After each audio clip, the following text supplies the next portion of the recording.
My name's Pam Ronald, and I'm a professor in the Department of Plant Pathology and the Genome Center at the University of California, Davis. And I study genes that make rice plants resistant to disease and tolerant of environmental stress.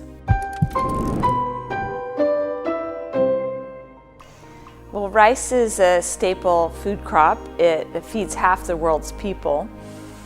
And farmers lose up to 50% of potential yield every year to pest disease and environmental stress. So rice breeders had identified an ancient variety of rice that had a really incredible property. It could survive 2 weeks of complete flooding. So we decided to try to isolate this gene.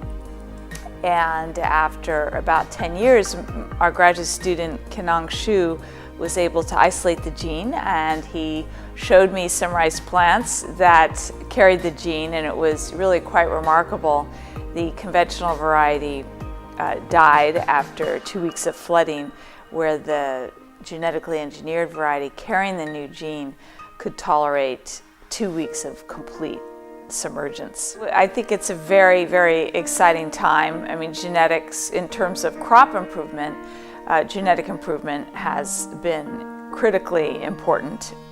And now with genome sequencing, we can look at many different types of genetic variation, and geneticists can combine different types of genetic techniques.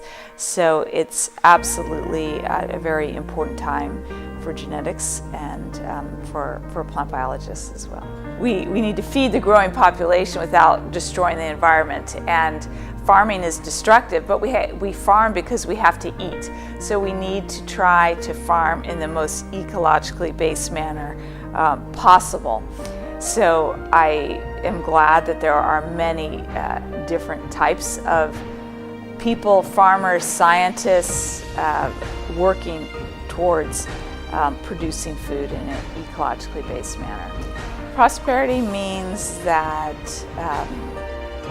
everyone has an adequate diet, food security, and that we are helping each other survive on the planet. And if you don't have enough to eat, you can't carry out basic functions, and to also minimize our impact on the environment as well. So to prosper, we need to help each other.